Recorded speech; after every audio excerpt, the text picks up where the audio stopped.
Spoštovani gosti, dragi prijatelji, prisrčno vas pozdravljam v imenu Demosa, Združene slovenske opozicije. Potrebujemo našo državno suverenost, zato moramo uveljaviti samostojno Slovenijo, neodvisno Republiko Slovenijo.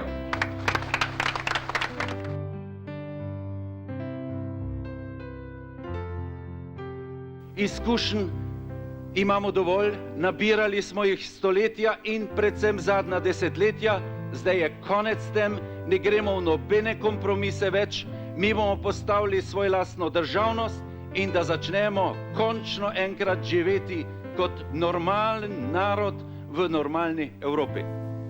Dr. Jože Pučnik, predsednik Socialno-demokratske stranke Slovenije, je svojo državljansko dolžnost opravil na volišču v kulturnem domu v Črešnjevcu pri Slovenski Bistrici. Volil ni takoj zjutraj, saj so ga ves čas oblegali novinarji in drugi gostje. Je namreč človek, ki je prvi napovedal datum slovenskega plebiscita 23. december. Jugoslavija ni več. Gre za Slovenijo. Za Slovenijo pa gre za to, da so danes slovenska politika dobila ukaz slovenskih volivcev, da izvrši to, zakaj je pri tem plebiscitu šlo. Rekli ste nemški tiskovni agenciji, da se bo Slovenija do junija dokončno ločila od Jugoslavije.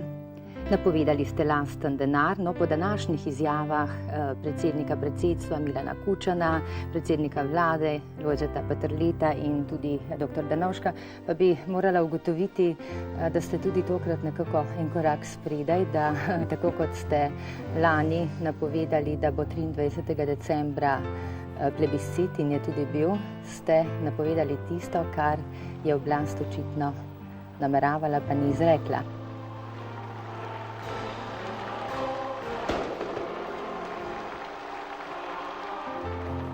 Moramo ostati ponosni in pogumni. Osnovnih odločitev ne bomo preklicali in ne smemo preklicati, tudi ne bomo preklicali.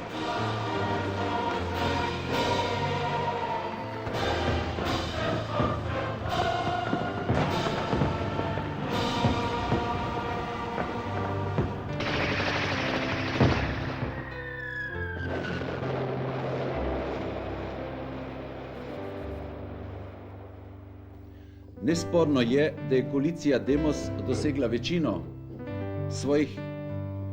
večino točk svojega predvolilnega programa, zlasti uspešno tiste, ki zadevajo osamosvojitev, suverenost in mednarodno priznanje Republike Slovenije, kar ustvarja pogoje tudi za uspešnejše gospodarjenje.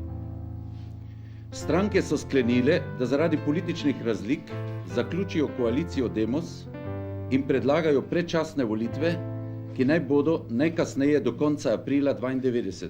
Ja, za božjo voljo, komu sem jaz kaj naredil? Vsi so lulali 10 let po meni.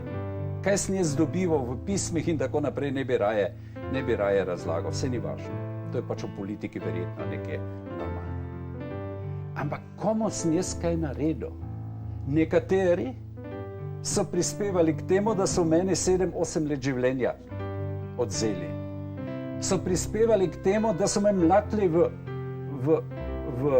zaporu. Jaz tega ne omenjam. Ste me sprovocirali, da grem v te osebne reči. In jaz sem revanšist.